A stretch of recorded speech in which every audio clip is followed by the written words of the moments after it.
आप लोगों की पहली क्लास है, पहली क्लास किसकी है? बायोलॉजी बॉटनी की। ठीक है, पहला चैप्टर कौन सा है? The living world. जीव जगत।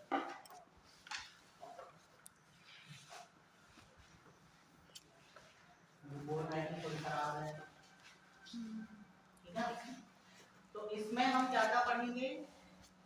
Diversity of,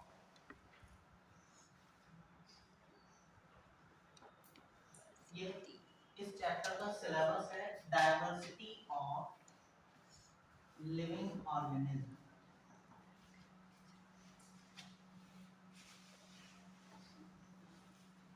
living organism. उसके बाद binomial classification, binomial nomenclature,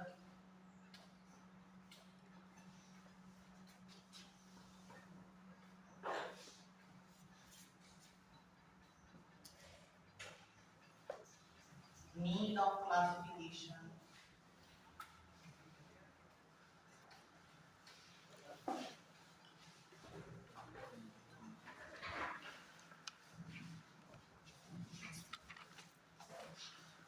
and last taxonomical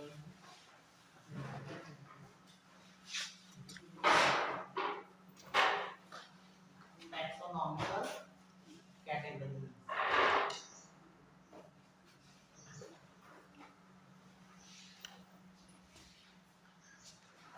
ठीक है, ये आपका फर्स्ट चैप्टर।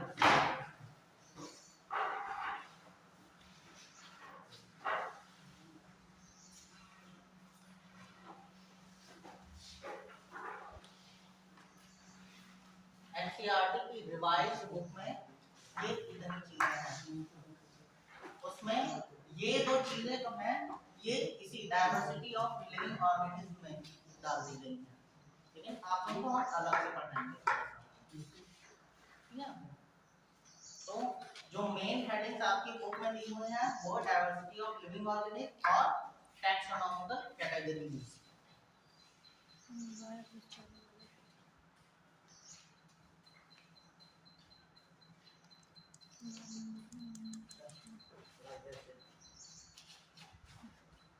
तो थोड़ा सा तिरछा कर दीजिए, हाँ थोड़ा सा तिरछा इस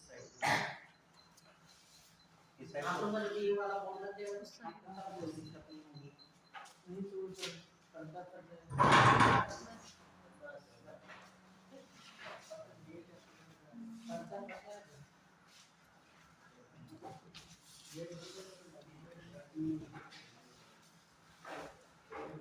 ये बंद हो जाएगा तो कंप्यूटर हो जाएगा।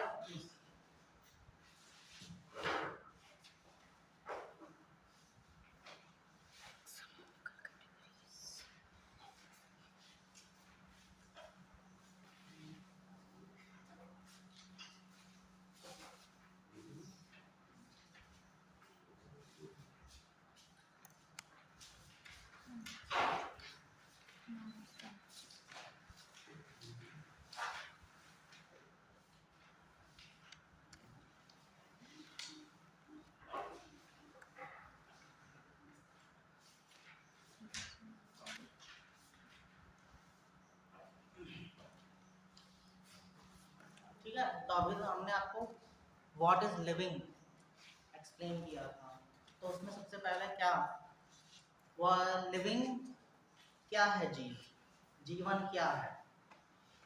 अगर जो हम किसी जीवित जीव की कल्पना करते हैं तो उसमें क्या क्या कैरेक्टर्स आते हैं। ठीक है, क्योंकि ये चीज दे तो दी गई है, लेकिन जो पुरानी वाली बुक्स हैं उसमें कैरेक्टर्स भी दिए गए हैं, लेकिन बिना कैरेक्टर्स के हम डाइवर्सिटी को कैसे डिफाइन करेंगे। तो थोड़ा सा शॉर्ट आप लोगों को इंट्रोडक्शन मुझे क्या करना उसका भी देना है कि कैटेगरी क्या कहते हैं, कैरेक्टर्स ऑफ लिविंग बीइंग। ठीक है, तो कैरेक्टर्स अभी आप लोगों ने डिस्कस किए थे, कौन कौन से कैरेक्टर्स थे। ठीक है, तो सबसे पहली हेडिंग आती है व्हाट इज लिविंग, जो आपकी रिवाइज जो वो है क्या कहते हैं एनसीईआरटी उससे हटा दिया गया है, लेकिन फिर भी हम लोगों को थोड़ा सा उसका इंट्रोडक्शन रिप्रोडक्शन लेके चलना है, क्योंकि डाइवर्सिटी को जोड़ने के लिए हमें लिविंग बीइंग के कैरेक्टर्स को जानना जरूरी है। ठीक है, तो कौन कौन से कैरेक्टर अभी बताए थे?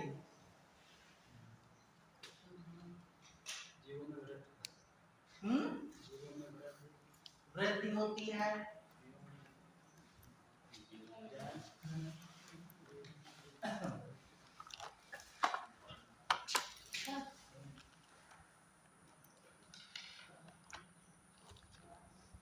What is living. ठीक है, अब इसमें कुछ कैरेक्टर्स जो होते हैं वो कैरेक्टरिस्टिक फीचर्स,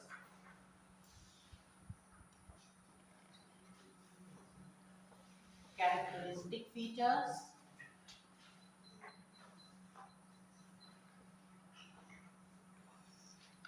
कैरेक्टरिस्टिक फीचर्स क्या होते हैं? कैरेक्टरिस्टिक फीचर कभी कभी आपके नॉन लिविंग से भी जुड़ जाते हैं। ठीक है, ऐसे कैरेक्टर्स जो कभी कभी हमें नॉन लिविंग में भी दिखने लगते हैं।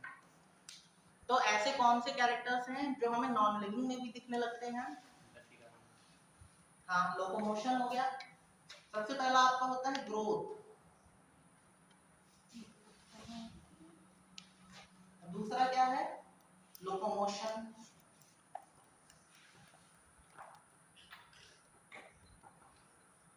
तीसरा कौन सा होगा? रिप्रोडक्शन।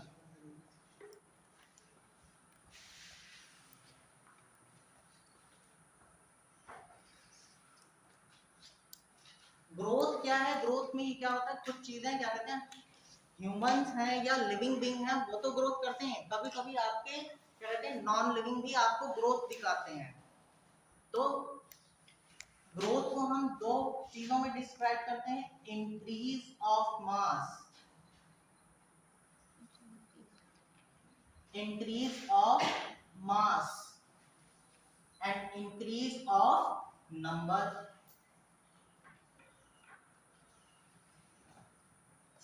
Increase of number.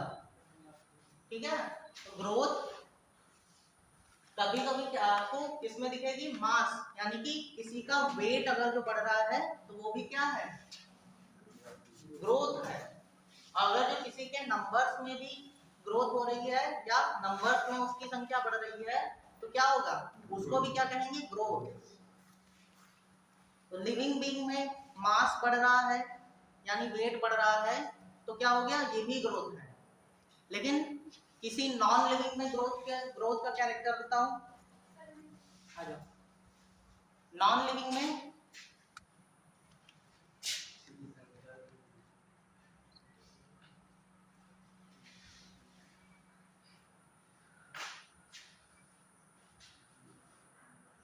कोई पहाड़ है, पहाड़ के ऊपर अगर जो बर्फ गिर गई तो उसकी क्या होगी?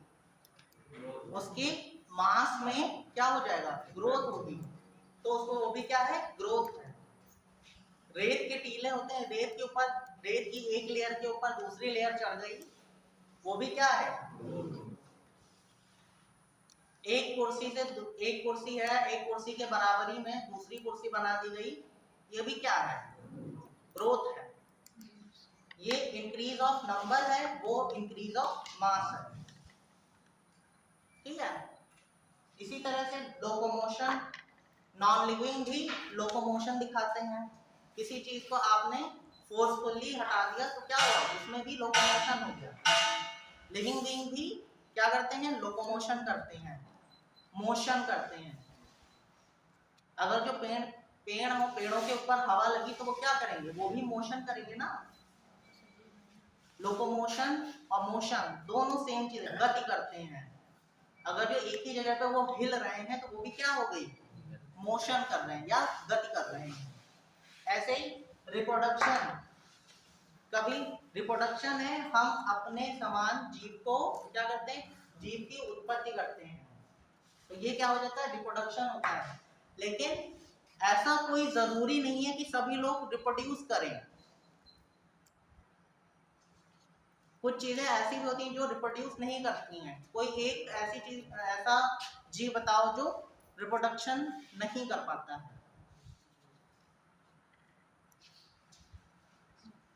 मधुमक्खी का नाम सुना है?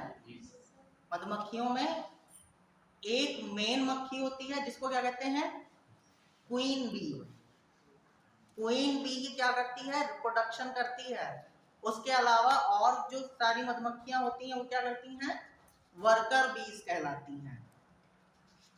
ठीक है, तो बीज जो बीज को 3 पार्ट में डिवाइड करते हैं। बीज बीज कौन कौन सी? एक हो गई क्वीन, दूसरी कौन सी हो गई? वर्कर, और तीसरी क्या हो गई? तीसरी कौन सी हो गई? Male B.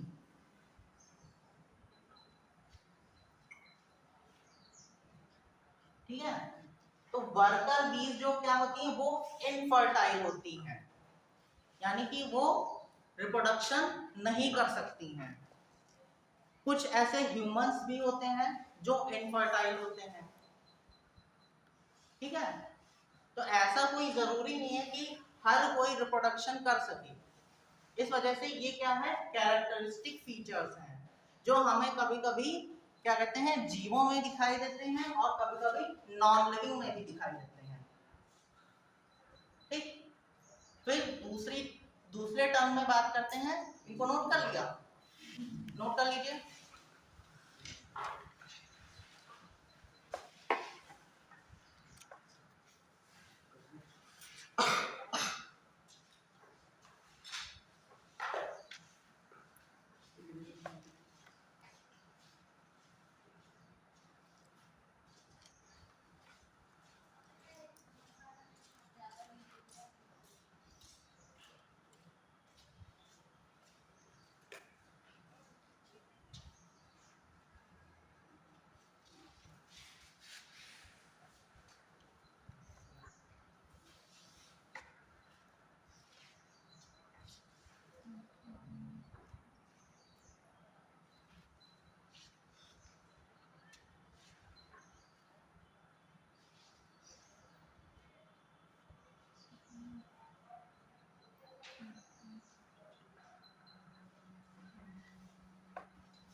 सेकंड पॉइंट,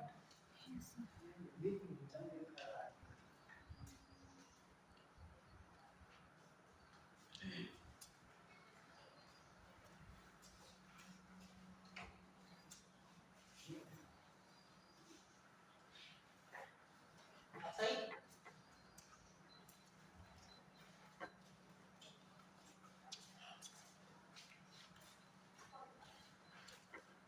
हो गया? मिल गया? ठीक है, दूसरे कैरेक्टर्स जो होते हैं वो डिफाइनिंग फीचर्स होते हैं जो सिर्फ और सिर्फ लिविंग बीइंग भी बता सकते हैं, जिससे पता चलता है कि ये एक जीवित व्यक्ति या जीवित जीव है। तो पहला कैरेक्टर कौन सा बताया था? मेटाबॉलिज्म। ठीक है, कुछ ऐसे फीचर्स जो होते हैं जो क्या करते हैं, सिर्फ लिविंग बीइंग ही शो करते हैं।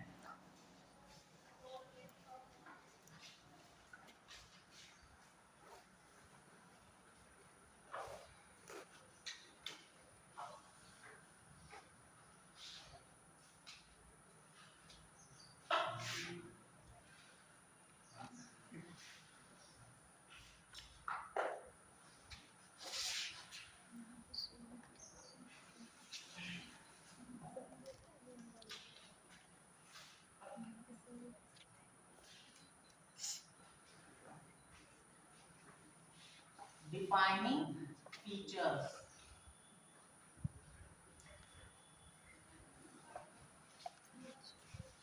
हेडिंग लिख लो, डिफाइनिंग फीचर्स। डिफाइनिंग फीचर्स में लिख लो, these features only shown by these features only shown by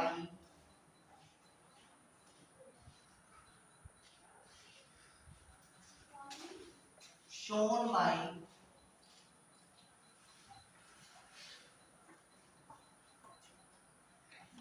living being.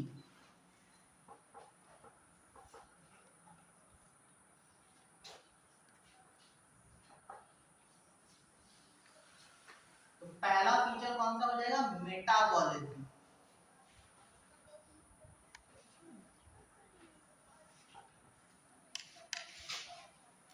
Hindi में कहते हैं, क्या कहते हैं मेटाबॉलिज्म को?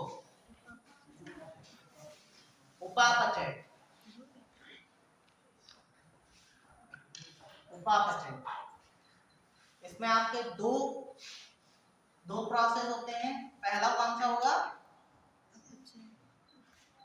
कैटाबॉलिज्म,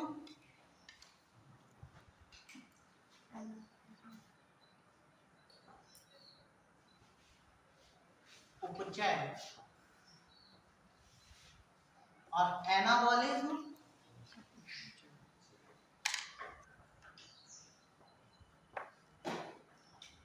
अपचय।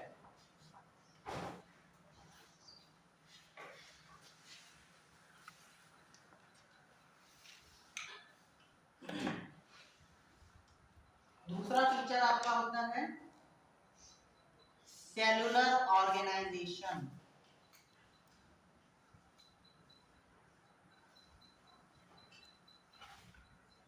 Cellular organisation.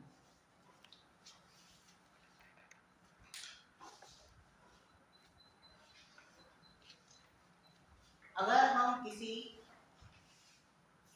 जीवित या क्या कहते हैं जीवित व्यक्ति की या जीवित पादप की संकल्पना करते हैं या उसको उसका कोई कैरेक्टर डिफाइनिंग फीचर बताते हैं, तो उसमें क्या होगा? सबसे छोटी इकाई कौन सी होगी? सेल होगी। और अगर जो यूनिसेलुलर या एक कोशिकीय जीव है तो उसकी एक कोशिका होगी। अगर जो कोई मल्टी सेलुलर है, बहुकोशिकीय, तो उसमें क्या पाया जाएगा? सेलुलर ऑर्गेनाइजेशन पाया जाएगा। तो ह्यूमंस क्या है? मल्टी सेलुलर है कि यूनिसेलुलर? ठीक है, तो ह्यूमंस है मल्टी सेलुलर। मल्टी सेलुलर में क्या होगा? सेलुलर ऑर्गेनाइजेशन होगा। जीवन की सबसे छोटी इकाई है सेल। ठीक है, तो किसी भी जीवित व्यक्ति में या जीवित पादप में क्या होगा? एक सेलुलर पर्टिकुलर सेलुलर ऑर्गेनाइजेशन होगा। ठीक।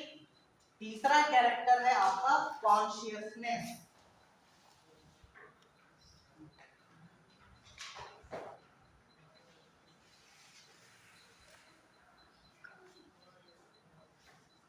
कॉन्शियसनेस हिंदी में क्या कहेंगे? संवेदनशीलता।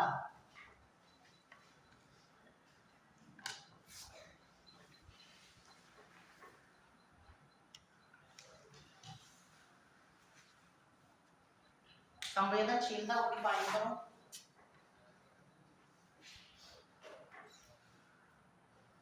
एक और वर्ड से इसको कहते हैं रिस्पॉन्सिवनेस। क्या?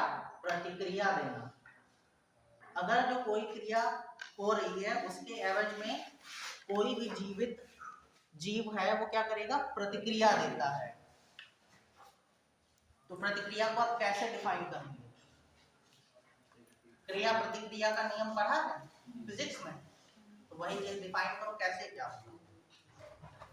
छू जाए तो हटा लेंगे। हाँ, इसको रिस्पॉन्सिवनेस कहते हैं या कॉन्शियसनेस कहते हैं। और प्लांट्स में बताओ।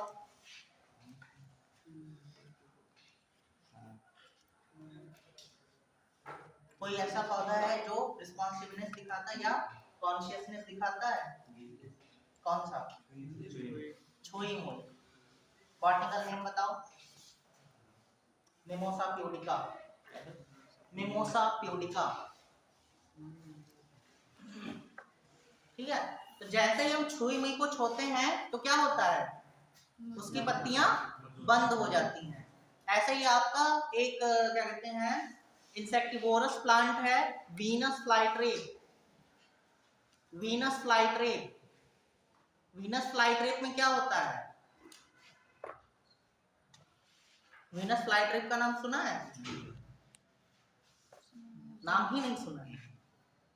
वीनस फ्लाईट्रेप क्या करता है, उसकी पत्ती जो होती है वो क्या करती है, ओपन रहती है, और जैसे ही आके उसके पत्ते पर कोई कीड़ा बैठता है वैसे ही वो क्या हो जाती है, बंद हो जाती है। ठीक है, ये उसने क्या दिखाया, रिस्पॉन्सिवनेस दिखाई या कॉन्शियसनेस दिखाई। तो ये जो इतने कैरेक्टर्स हैं ये क्या डिफाइन करते हैं किसी लिविंग बीइंग को। ये सिर्फ ओनली कौन डिफाइन करेगा या कौन शो करेगा, ओनली लिविंग बीइंग। उनमें क्या होगा, उपापचय की या मेटाबॉलिज्म होगा, और क्या होगा, सेलुलर ऑर्गेनाइजेशन मिलेगा, और लास्ट कॉन्शियसनेस दिखाएंगे या किसी भी क्रिया के लिए प्रतिक्रिया अपनी दिखाएंगे। आपको कहीं पेन हो रहा है तो वो आप क्या करेंगे, आप उसके लिए कुछ ना कुछ क्या कहते हैं रिस्पॉन्स देंगे। आप अपने पड़ोस वाले के सर में दर्द हो रहा होता है तो आप क्या करते हैं, पूरा घर सर पे उठा लेते हैं, मेरा सर दर्द हो रहा है। पेट में दर्द हो रहा है, कहाँ जाते हैं, डॉक्टर के पास। पेट में दर्द ना हो रहा तो क्या आप डॉक्टर के पास जाते? ये क्या है, कॉन्शियसनेस है। किसी भी गर्म चीज को छूने के बाद तुरंत आप अपना हाथ हटा लेते हैं, ये क्या है, कॉन्शियसनेस है। ठीक है, तो ये इतने कैरेक्टर्स जो हैं ये क्या है, डिफाइनिंग कैरेक्टर्स हैं जो ओनली लिविंग बीइंग के द्वारा क्या करते हैं, शो किए जाते हैं। ठीक, ये वाला इतना जो है, इतना फैक्ट, इतना जो क्या कहते हैं डिफाइनिंग और कैरेक्टरिस्टिक फीचर्स जो हैं वो एनसीईआरटी ने अपनी रिवाइज बुक में हटा दिए हैं, लेकिन आप लोगों को इतना आना चाहिए, वरना आगे का जो क्या कहते हैं चैप्टर जो है वो आप उससे रिलेट नहीं कर पाएंगे। ठीक है, तो नेक्स्ट हेडिंग लिखिए आप, डायवर्सिटी ऑफ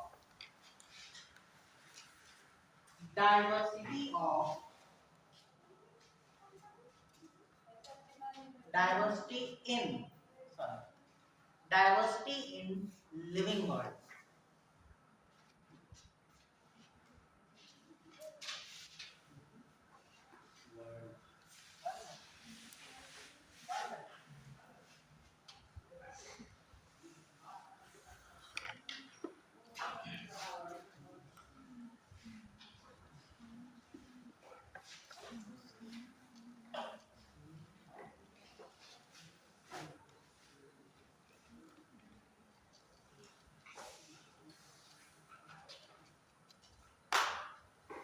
हिंदी में क्या कहेंगे, diversity of in living world, जैविक विविधता। जैविक विविधता, तो जैविक विविधता को कैसे डिफाइन करेंगे?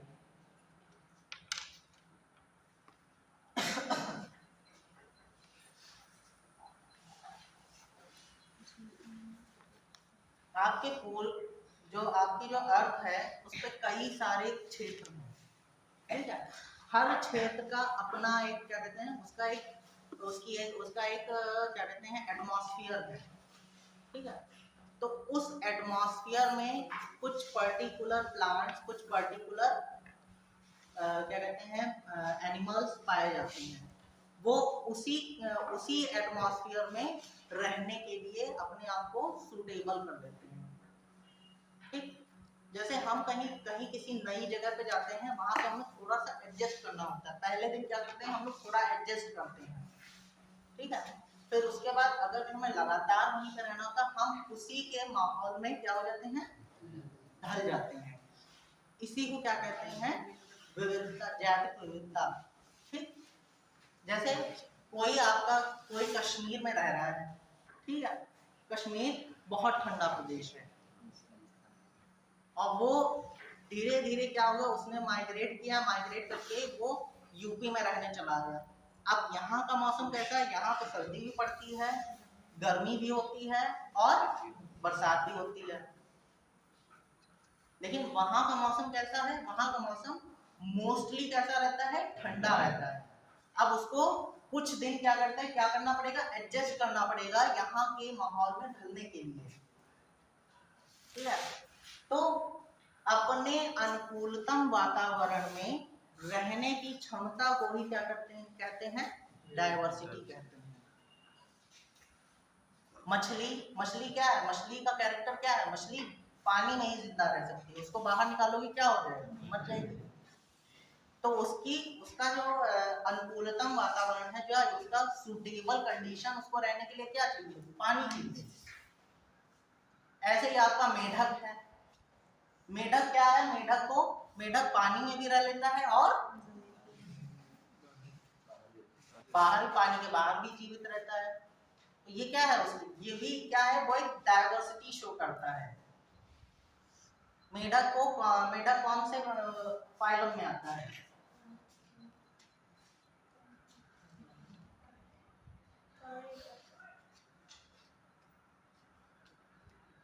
एम्फीबिया। एम्फीबिया में क्या होता है, एम्फीबिया को हिंदी में कहते हैं उभयचर, यानी उभयचर यानी कि वो पानी में भी रह लेगा और बाहर भी रह लेगा। तो जैविक विविधता इसी को कहते हैं। कुछ प्लांट्स होते हैं पानी में ही ग्रो करते हैं, कुछ प्लांट्स ऐसे होते हैं जो डेजर्ट में ग्रो करते हैं, और कुछ प्लांट्स ऐसे होते हैं वो नॉर्मल कंडीशन में, उनको डेजर्ट भी आ जाए तो वो इतना पानी क्या कर लेते हैं, स्टोर कर लेते हैं कि अगर जो पानी उनको कुछ दिन तक ना मिले फिर भी वो क्या करते हैं, जिंदा रहते हैं। आप लोगों को एक दिन के लिए पानी बंद कर दिया जाए, लेकिन फिर भी आप क्या करते हैं, एक दिन के लिए आप सरवाइव कर सकते हैं, क्योंकि बॉडी में हमारी इतना पानी है कि हम उसको एडजस्ट कर सकते हैं। लेकिन ज्यादा दिनों तक अगर पानी नहीं दिया जाएगा तो आपकी हालत धीरे धीरे क्या होगी, बिगड़ने लगेगी। इसी को क्या कहते हैं, डायवर्सिटी कहते हैं। हम एडजस्ट कर सकते हैं, और इतने सारे क्षेत्र हैं वहां के लिए उनके अपने एटमॉस्फेयर हैं, वो उसी एटमॉस्फेयर में रहने के लिए क्या है, फ्री है। ठीक, इसी को क्या कहते हैं, डायवर्सिटी कहते हैं। तो इसमें पहला पॉइंट लिखिए, biodiversity. Biodiversity refers to the number and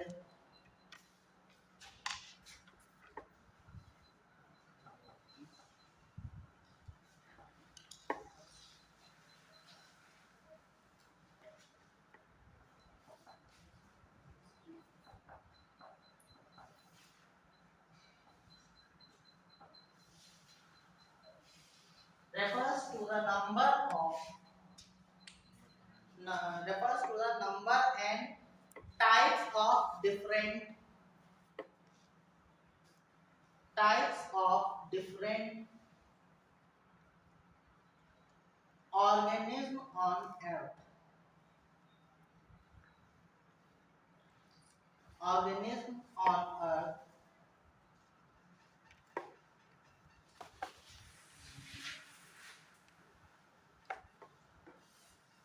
next पढ़िए, the number of species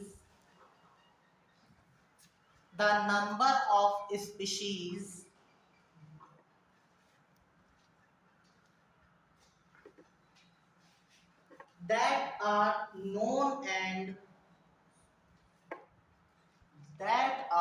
known and described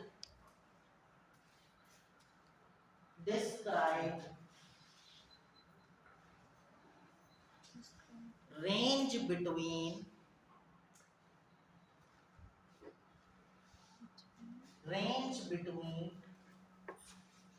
1.7 to 1.8 million.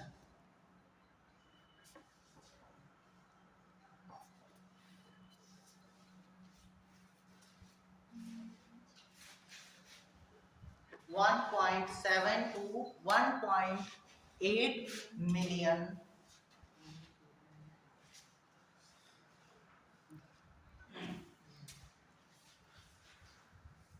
This refers to the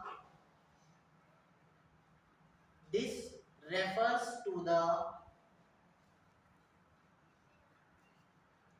biodiversity present on earth.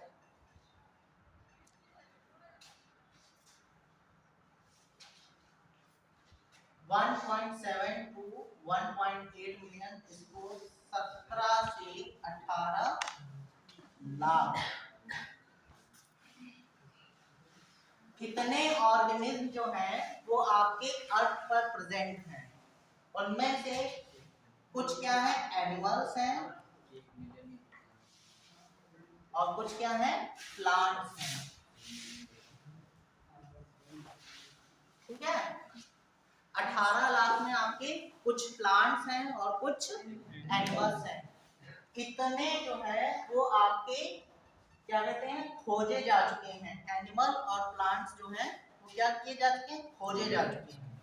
लेकिन इससे अभी भी अगर जो खोज की जाए तो बहुत सारे, लगभग 50 लाख के ऊपर पहुंच जाएंगे आपके लिविंग ऑर्गेनिज्म जो हैं। एनिमल्स और प्लांट्स को अगर जो और भी इसको डिस्कवर किया जाए तो क्या हो जाएंगे, इससे भी ज्यादा आपके जीव जंतु पेड़ पौधे आपको देखने को मिलेंगे।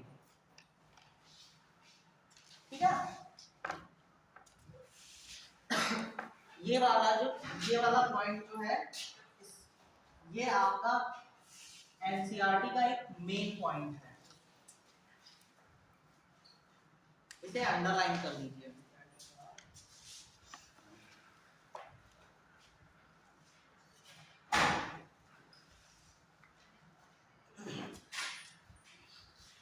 पहले आपके जो कैरेक्टर्स दिए होते हैं उनमें से कुछ क्वेश्चन पूछे जाते हैं, लेकिन अब क्या किया उन्होंने, कैरेक्टर्स को बिल्कुल हटा दिया। तो अब क्या बचा आपका, एक मेन पॉइंट बायोडायवर्सिटी में क्या है आपका, यही बचा कि नंबर्स ऑफ लिविंग ऑर्गेनिज्म आपकी all the world on earth कितने हैं।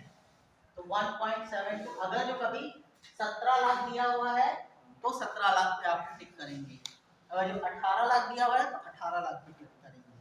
अगर जो दोनों दिए हुए हैं, दोनों अलग अलग ऑप्शन में दिए हैं, तो एक ऑप्शन आपका ए एंड बी दोनों दिया होगा। अगर जो सी और बी में है तो सी एंड बी दोनों दिया होगा। ठीक है, तो आप दोनों को सही करेंगे। ठीक, कभी कभी ये चीजें पूछ ली जाती है।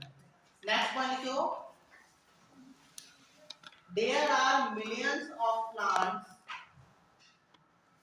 There are millions of plants and animals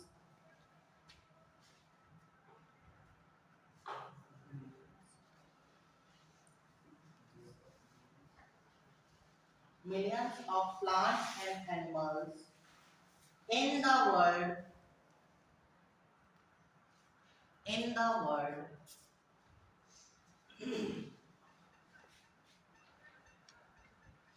which have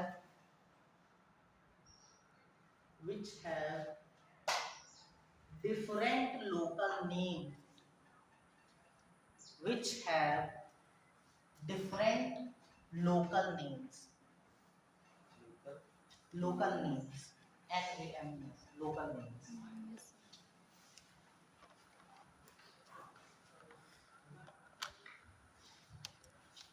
जैसे आपके जितने भी लिविंग बीइंग हैं, किसी किसी को हर लिविंग ऑर्गेनिज्म का एक लोकल नेम होता है।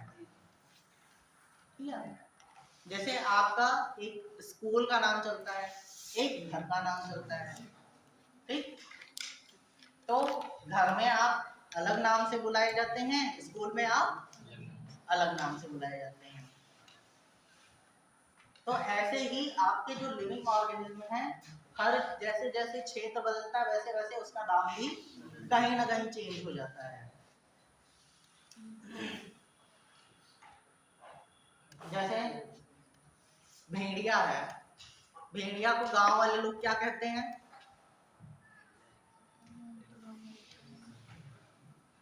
बहुत फनी नेम है, सुना है, बताओ बताओ बताओ, क्या कहते हैं, किस नाम से बुआ, भेड़िया है उसको क्या कहते हैं? लो, सबको सोच के हंसी आने, लेकिन कोई बताएगा नहीं, हम ही बता देते हैं। भेड़हा सुना है? सुना है ना? तो क्या कहते हैं उसको, भेड़िया को क्या कहते हैं, गांव वाले अलग नाम से, लेकिन उसको क्या कहते हैं, शहर वाले क्या कहते हैं, भेड़िया कहते हैं। दो नाम हो गए उसके, लेकिन उसका एक पर्टिकुलर नाम क्या दिया गया है, बायोलॉजी में एक नाम दिया गया है। तो वो एक क्या कहते हैं, एक रीजन, अभी आपको बता रहे थे नॉमेनक्लेचर, नॉमेनक्लेचर में क्या होता है, एक रीजनल नेम होता है, एक यूनिवर्सल नेम होता है। तो रीजनल नेम क्या है, लोकल्स में जाना जाता है, आपकी बोलचाल की भाषा में जाना जाता है, और एक होता है यूनिवर्सल नेम होता है, ठीक है? तो यूनिवर्सल नेम क्या है, उस नाम से उसको सभी जगह, कभी भी अगर जो आप किसी बायोलॉजिकल कॉन्सर्ट या बायोलॉजिकल उसमें जाएंगे, क्या कहते हैं, संगोष्ठियां या क्या कहते हैं, अरे वर्ड नहीं याद आ रहा है,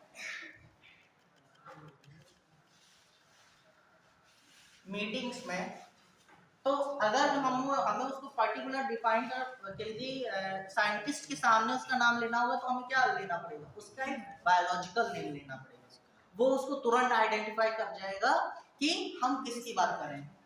ठीक ऐसे ही बॉटनी वाला टीचर, बॉटनी वाला है, बॉटनी वाले के सामने किसी प्लांट का आप यूनिवर्सल नेम लेंगे, तो वो क्या तुरंत जान जाएगा कि आप किस किस पौधे की बात कर रहे हैं या किस पेड़ की बात कर रहे हैं, ठीक है?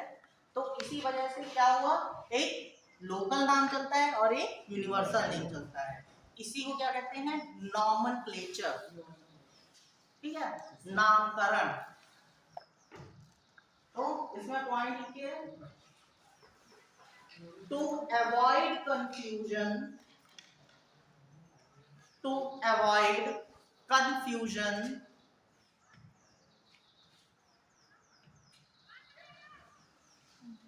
there is a need to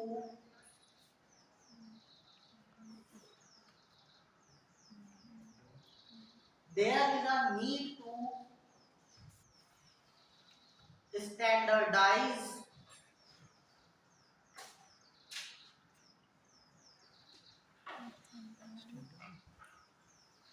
standardize need to standardize the naming of living organism, the naming of living organism,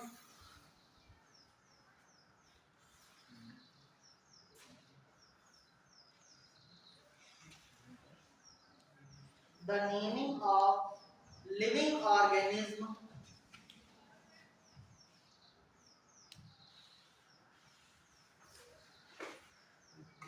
so that a particular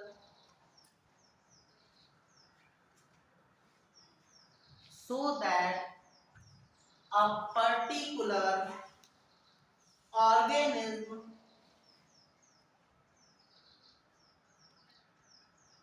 organism known by the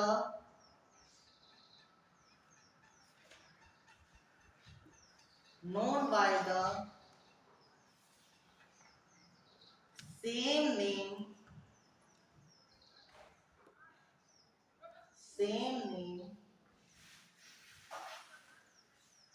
over the world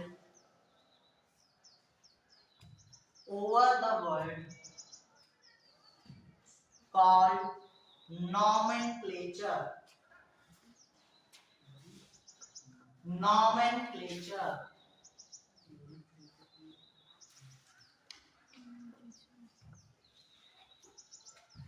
Hindi में क्या कहेंगे, नामकरण।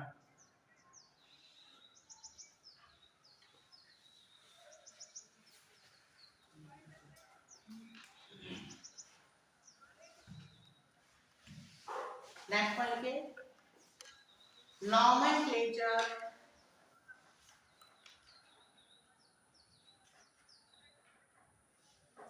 nomenclature or naming is only or naming is only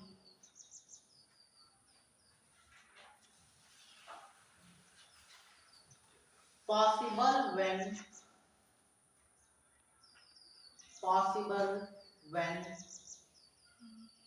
the organism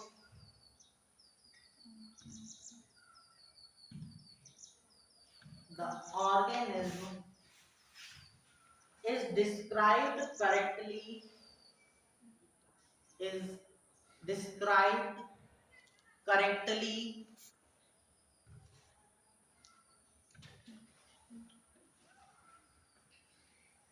and we know we know what organism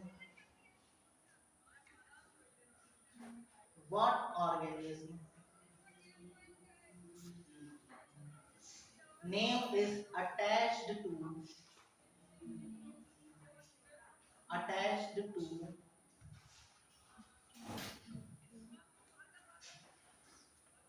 this is called identification. This is called identification.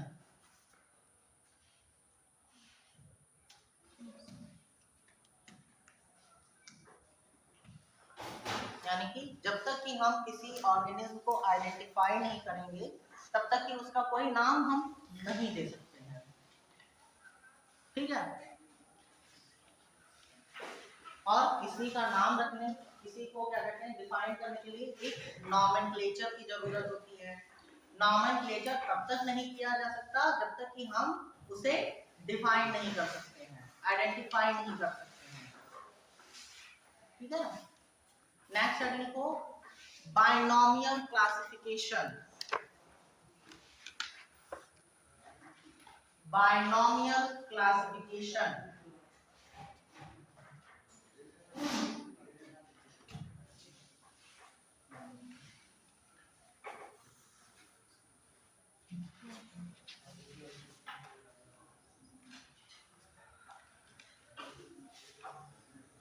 Binomial classification में लिखिए it is proposed by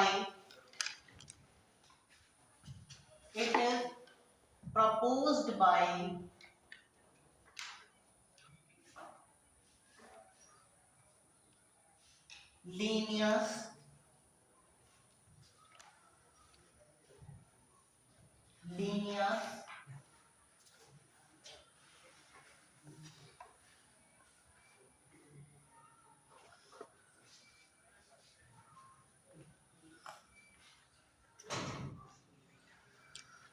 it is proposed by Linnaeus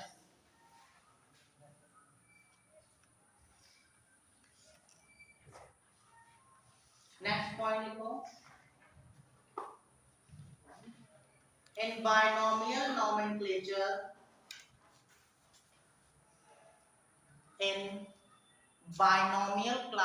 nomenclature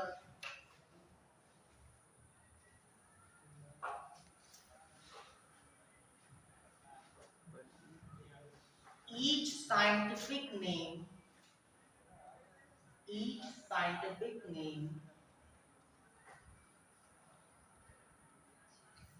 has two components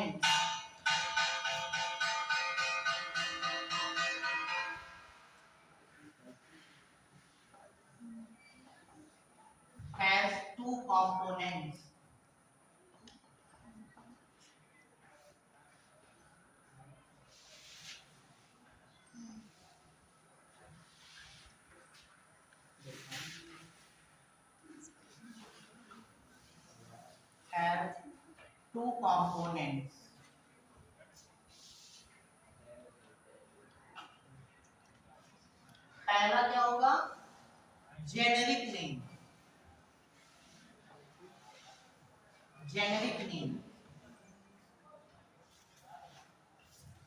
और दूसरा क्या होगा specific name.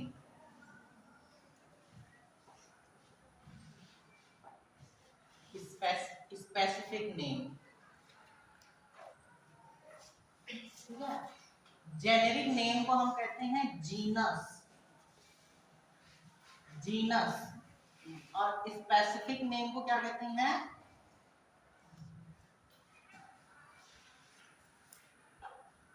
Specific name का क्या कहेंगे? Generic name हो गया आपका जीनस, स्पेसिफिक नेम को क्या? स्पीशीज, ठीक है। तो ये क्या हो गया? इसको क्या हिंदी में कहते हैं? वंश, और इसको क्या कहेंगे? जात।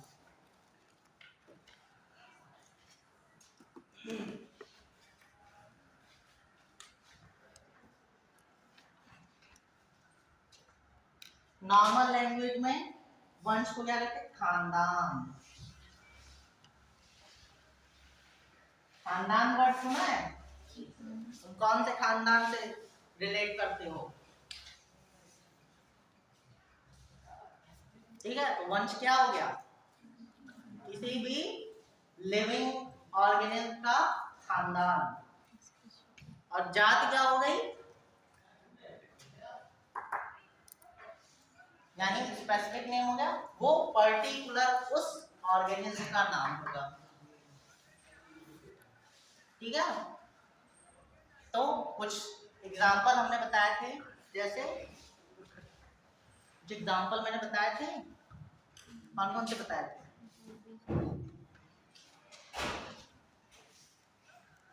जिसमें एक जेनेरिक नेम होता है, एक स्पेसिफिक नेम होता है।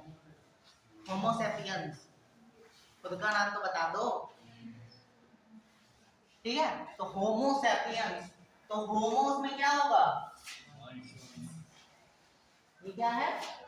जीनस है, और sapiens,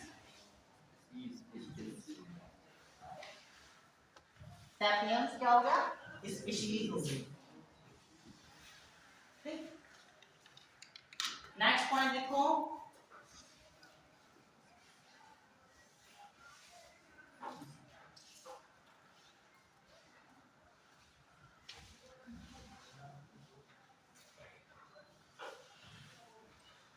after some time, after some time,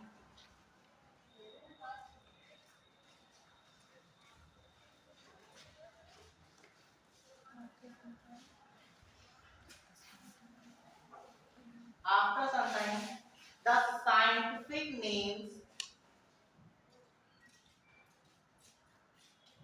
the scientific names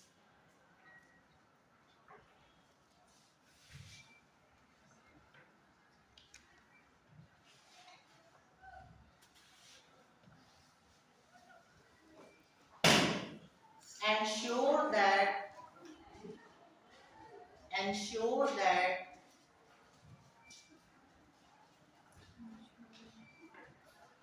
ensure that each organism has only, has only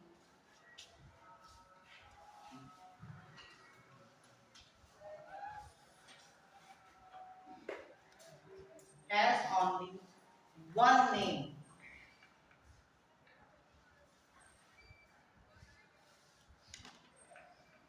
description of any organism,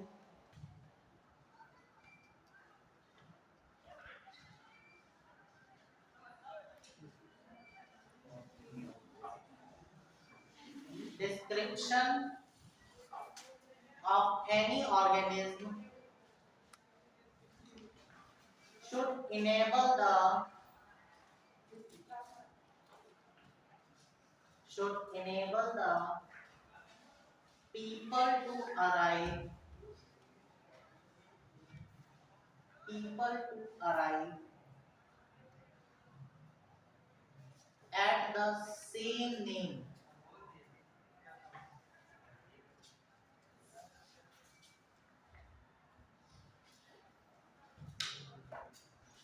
to accomplish, next point, to accomplish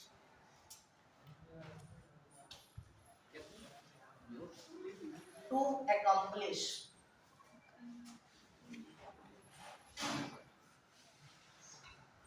accomplish, to accomplish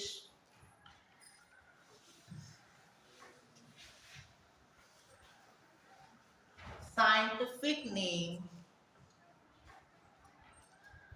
scientific name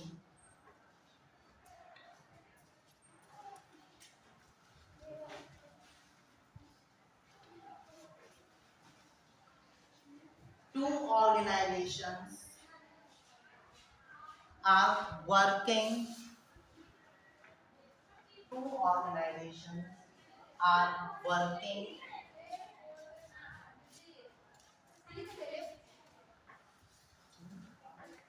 are working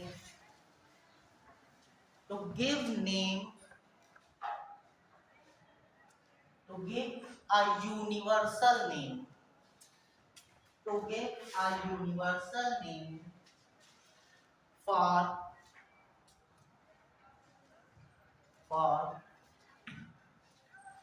particular plants, particular plants and particular plants and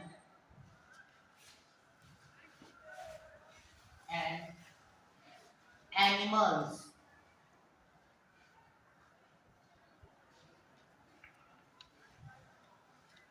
These organizations are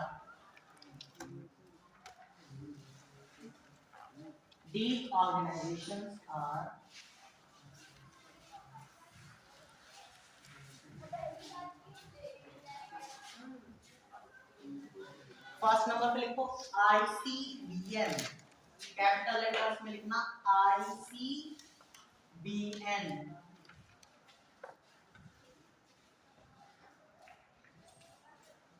ICBN international, इसका full form लिख लो international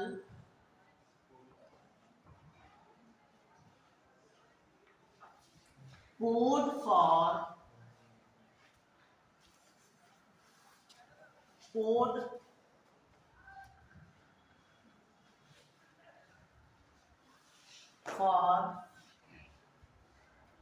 botanical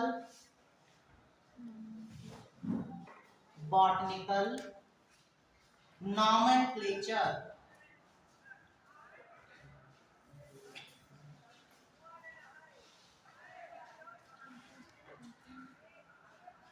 botanical nomenclature.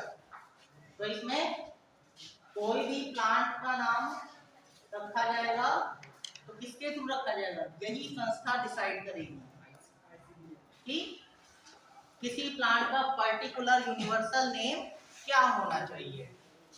Next लिखिए ICZN, ICZN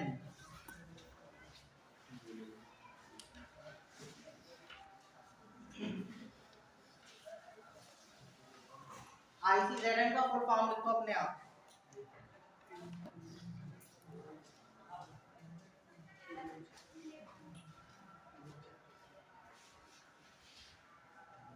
लिख लिया?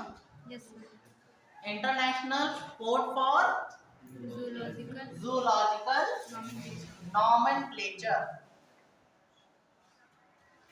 ठीक है, जितने भी आपके क्या कहते हैं एनिमल्स या प्लांट्स खोजे गए हैं उनका नाम इन्हीं दो संस्थाओं ने रखा है। साइंटिफिक नेम, जो साइंटिफिक नेम हम लोग पढ़ते हैं वो इन्हीं दो संस्थाओं में। अगर जो प्लांट की बात करेंगे तो वो ICBN, और अगर जो किसी एनिमल की बात करेंगे तो ICZN। ठीक है, ये दोनों चीजें इंपॉर्टेंट हैं।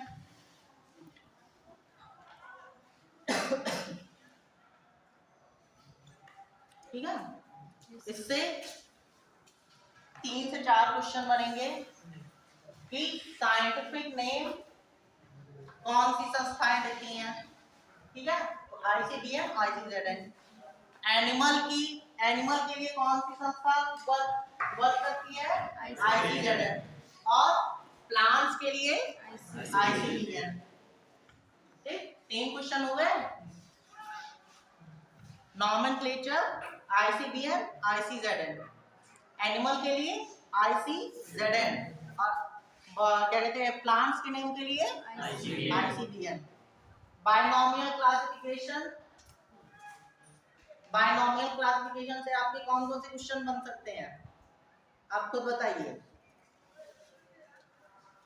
सबसे पहला प्रपोज किसने किया था? ठीक है, लीनियस ने। उसके बाद कौन कौन से उसके क्या कहते हैं साइंटिफिक नेम में 2 कंपोनेंट्स होते हैं, कौन कौन से? जेनेरिक नेम, ठीक है, generic name genus, specific name species.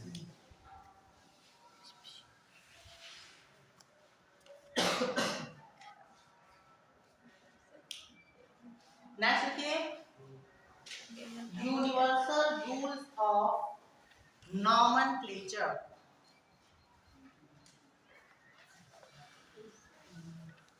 Universal rules of nomenclature.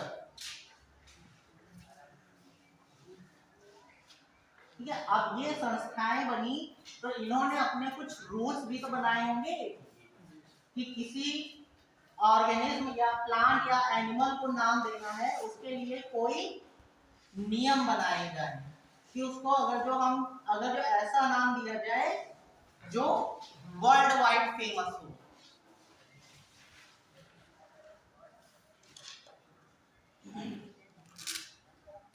तो जब भी हम कोई साइंटिफिक नेम लिख रहे होते हैं तो उसमें एक होता है जीनस, दूसरा क्या होता है स्पीशीज। ठीक है, तो जीनस हमेशा जब भी लिखा जाएगा तो क्या किया जाएगा, उसको कैपिटल लेटर से स्टार्ट करेंगे। ठीक है, होमो सैपियंस अगर जो हम लिखने जा रहे हैं तो जीनस का जो पहला लेटर होगा वो क्या होगा, कैपिटल होगा। लेकिन स्पीशीज में क्या है, स्पीशीज के सारे लेटर्स जो हैं वो क्या होंगे, स्मॉल लेटर्स में। सैपियंस,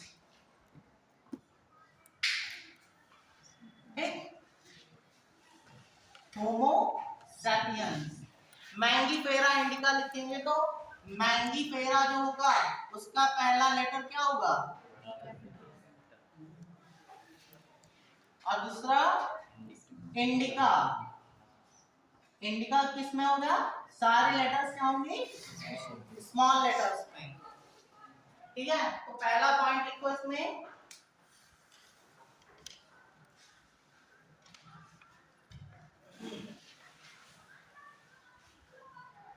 और वर्ड क्या होगा, लैटिनाइज्ड होते हैं, लैटिन भाषा में लिखा जाता है। जब भी साइंटिफिक नाम लिखा जाता है तो क्या किस भाषा में लिखा जाता है, लैटिन भाषा में। ठीक है, पहला पॉइंट लिखो इसमें, biological names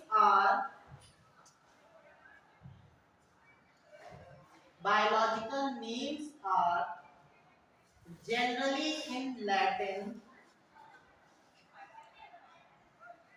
generally in Latin and written in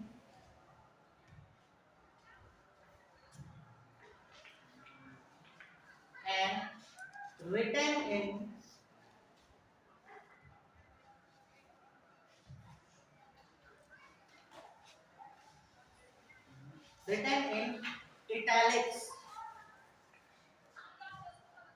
ठीक है, अब इटैलिक का क्या मतलब है, इटैलिक का मतलब है जब भी आपको क्या कहते हैं, आप किताब में किसी भी क्या कहते हैं कोई भी साइंटिफिक नेम लिखा देते हो तो थोड़ा सा टेढ़ा लिखा होता है। ठीक है, ऐसे थोड़ा सा टेढ़ा बनाया जाता है। तो ये क्या, ये अगर जो टेढ़ा लिखा होता है इसको क्या कहते हैं, इटैलिक, इटैलिक मोशन में। ठीक है, अगर जो जैसे कि हम लोग इटैलिक में नहीं लिख पाते हैं तो क्या किया जाता है, उसके नीचे एक अंडरलाइन कर दिया जाता है। ठीक है, जेनेरिक नेम के नीचे अलग और स्पेसिफिक नेम के नीचे अलग। कभी भी अगर जो लिखा जाएगा तो पूरी लाइन एक साथ नहीं खींची जाएगी। क्या किया जाएगा, एक थोड़ा सा स्पेस दिया जाएगा, तब जाके सैपियंस लिखा होगा। ठीक, या तो फिर इटैलिक मोशन में लिखा होगा, या तो फिर अगर जो हम लोग कॉमनली इटैलिक लैंग्वेज नहीं लिख पाते तो क्या किया जाता है, उसको डिनोट करने के लिए क्या किया जाता है, जेनेरिक नेम और स्पेसिफिक नेम के नीचे एक अंडरलाइन कर दिया जाता है। ठीक है, तो लिखो they are लैटिनाइज्ड,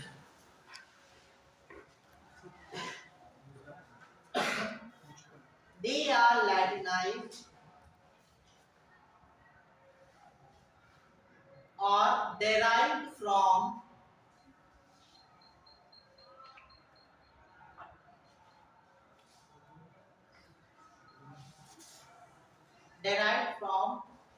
Latin irrespective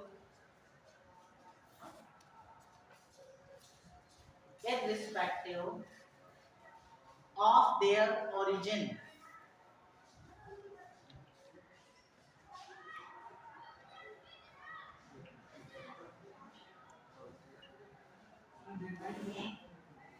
Next point 4.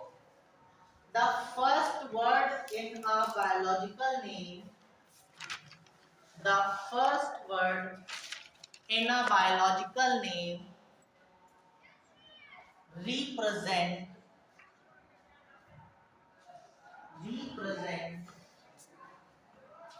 genus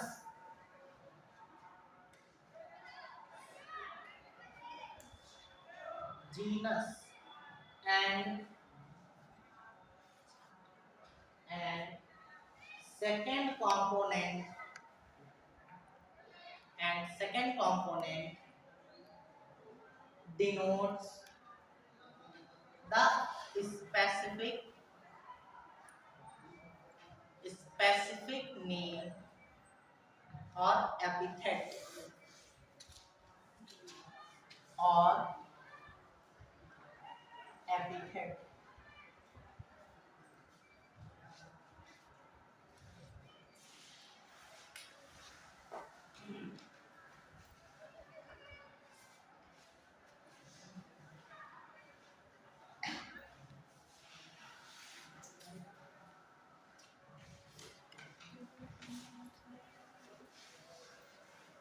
When the scientific name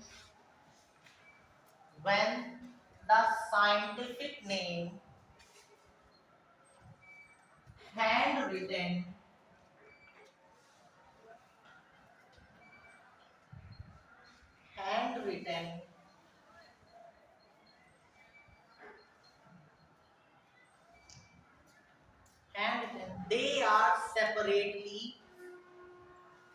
they are separately underlined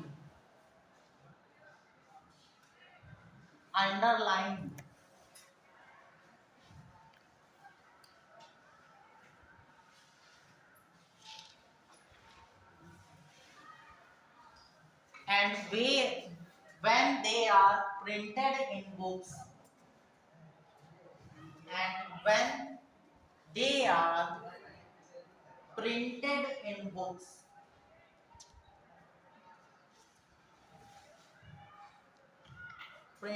in books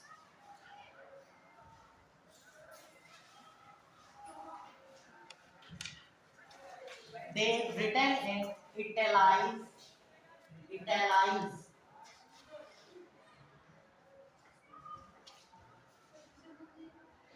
they are italicized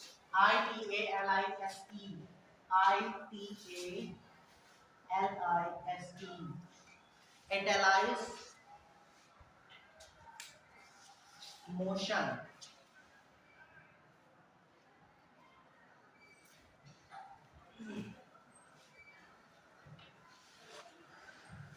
example लिख लो, एग्जाम्पल ये लिख लो, होमो सैपियंस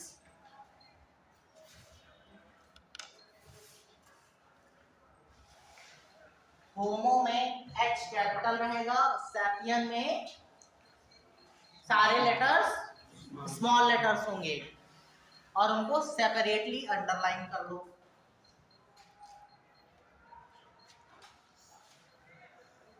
ठीक है, हो गया।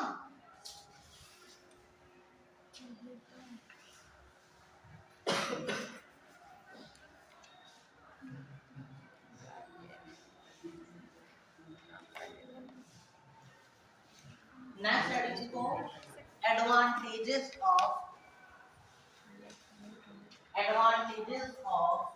Binomial nomenclature.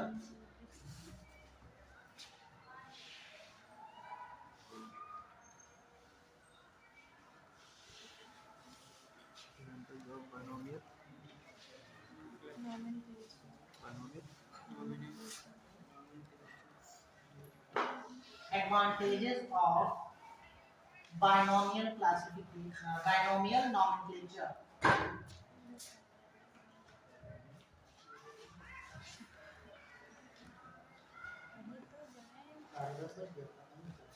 दो पॉइंट लिख लो इसमें। The biological name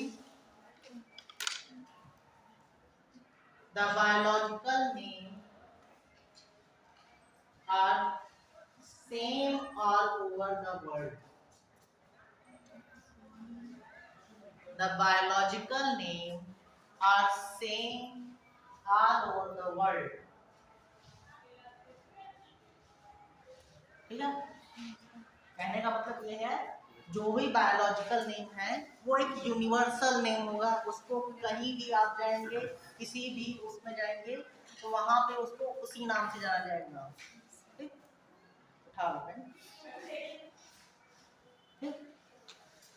तो अगर जो हम आपको पर्टिकुलर नाम से बुलाएंगे तो क्या होगा, किसी का नाम, जैसे हमारा नाम कृष्णपाल है, हाँ कृष्णा,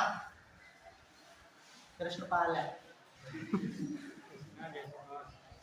ठीक है। तो आप कॉलेज में अपने किस नाम से, कृष्णपाल नाम से ही जाने जाएंगे।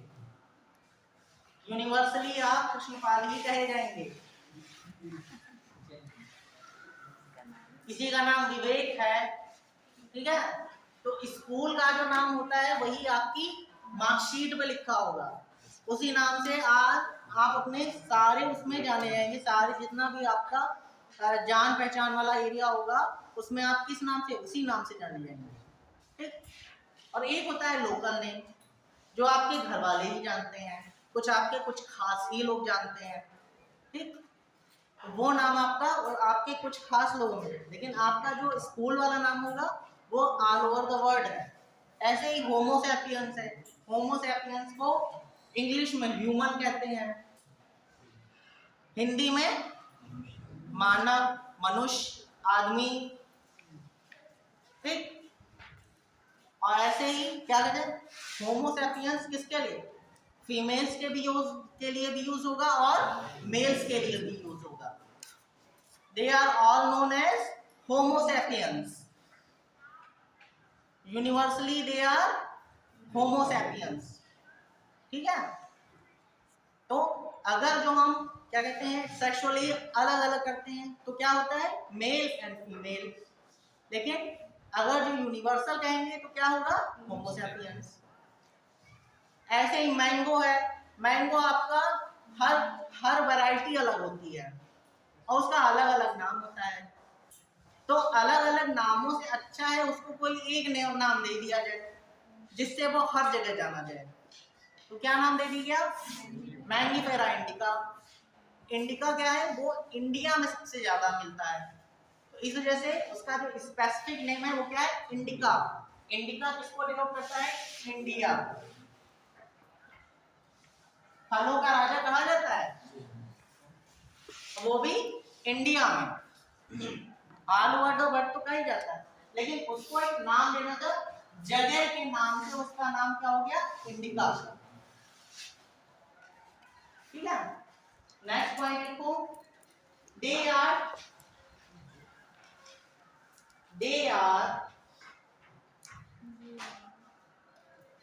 defined and accepted universally.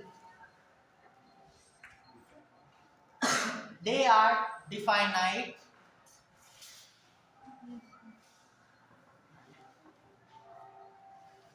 and accepted universally.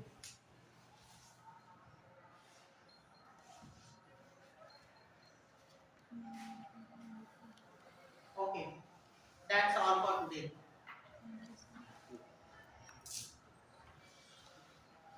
कल इसको याद करके आना, 10 मिनट के लिए एक रिवीजन भी होगा, ठीक है? और सभी लोग आएंगे कल।